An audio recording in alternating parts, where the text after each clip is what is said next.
بسم اللہ الرحمن الرحیم۔ السلام علیکم، کیسے ہیں میری یوٹیوب فیملی؟ آپ کی دعاؤں سے الحمدللہ میں تو ٹھیک ہوں اور امید کرتی ہوں کہ آپ لوگ بھی خیریت سے ہوگے، اور دعا کرتی ہوں کہ اللہ پاک جو بہن بھائی مجھ سے دعاؤں کو کہتے ہیں، اللہ ان کی جائز دعاؤں کو قبول فرما لے اور ان کی جو پریشانیاں ہیں ان سب کی پریشانیوں کو دور کر دے۔ جو رزق کی تنگی سے پریشان ہے اس کی رزق کی تنگی دور کر دے، جو جاب کی وجہ سے پریشان ہے اس کی جاب لگوا دے۔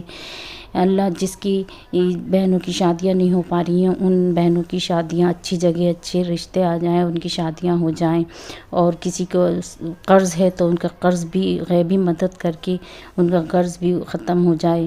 یا اللہ اپنے حبیب کے صدقے میں ان سب کی جائز دعاؤں کو قبول فرما لے۔ تو اب شروع کرتے ہیں اپنا وظیفہ اور وظیفے کی طرف آتے ہیں۔ تو یہ وظیفہ کیا، یہ ایک قرآن شریف کی سورت ہے جو سب سے بڑی سورت ہے قرآن شریف کی، سورہ بقرہ، یہ اس کا وظیفہ ہے۔ اور اس وظیفے کو کرنے کے لیے لازمی ہے، جو شرطیں ہیں کہ آپ 5 ٹائم کی نماز پڑھتے ہوں وہ تو بہت ضروری ہے، اور نماز پڑھنے کے بعد ہی کوئی بھی وظیفہ کام کرتا ہے، تو اس لیے نماز پڑھنا ضروری ہے۔ پھر اس کے بعد آپ کوئی بھی وظیفہ کریں تو یہ ہے سورہ بقرہ کا وظیفہ۔ سورہ بقرہ کا وظیفہ کرنے کے لیے آپ کو شروع چاند کی پہلے تاریخ سے اور 7 تاریخ تک سورہ بقرہ کی روزانہ ایک بار تلاوت کرنی ہے۔ پوری سورہ بقرہ کو ایک دن میں ایک بار پورا مکمل کرنا ہے اور 7 دن تک لگاتار کرنا ہے، اور اپنی جو جائز دعا ہے اپنے دل میں رکھتے ہوئے اس دعا کو دل میں رکھ کر اور اس کی تلاوت کرنی ہے، اور پھر پوری ہونے کے بعد اس کو دعا مانگنی ہے۔ اور انشاءاللہ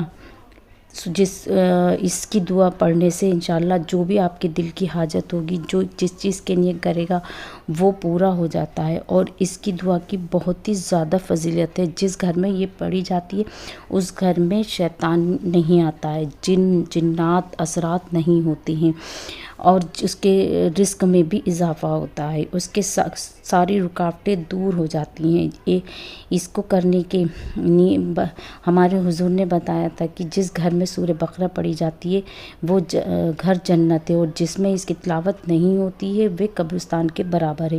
اس لیے اس کی سورہ بقرہ کی تلاوت کرنی اپنے گھر میں ایک معمول بنا لیں، اور اگر جس کی کوئی تمنا ہے تو اس تمنا کو یا اپنی حاجت ہے اس حاجت کو پورا کرنے کے لیے اگر وہ اس طریقے سے کرنا چاہے تو ایسے بھی کر سکتا ہے کہ میں نے بتایا آپ کو کہ پہلی چاند کی پہلی تاریخ سے اور 7 تاریخ تک لگاتار 7 دن تک روزانہ پوری مکمل ایک دن میں سورہ بقرہ پڑھنی ہے، اور دل میں جو حاجات ہے آپ کی اس کو دل میں رکھ کر پڑھنی ہے، اور اس کے بعد 7 دن کے بعد آپ کو دعا مانگنی ہے۔ انشاءاللہ یہ اسی مہینے میں ہو جائے گی، اور اگر نہیں ہو پائی ہے تو آپ کو یہ 1-2 مہینے کرنی ہوگی، تو انشاءاللہ آپ کی وہ حاجت ضرور پوری ہو جائے گی۔ تو آج کا جو میں وظیفہ ہے سورہ بقرہ کا لے کر آئی تھی، اس کو سننا بھی چاہیے، اور سننا نہیں ہو تو اس کو روز پڑھنا ہی چاہیے۔ بہت ہی مجرب وظیفہ ہے یہ۔ تو آپ کو میری ویڈیو کیسی لگی؟ اگر اچھی لگی ہو تو اسے لائک کریں، شیئر کریں، اور نئے ہیں تو سبسکرائب کریں۔ اپنا اچھے سے خیال رکھیں۔ اللہ حافظ۔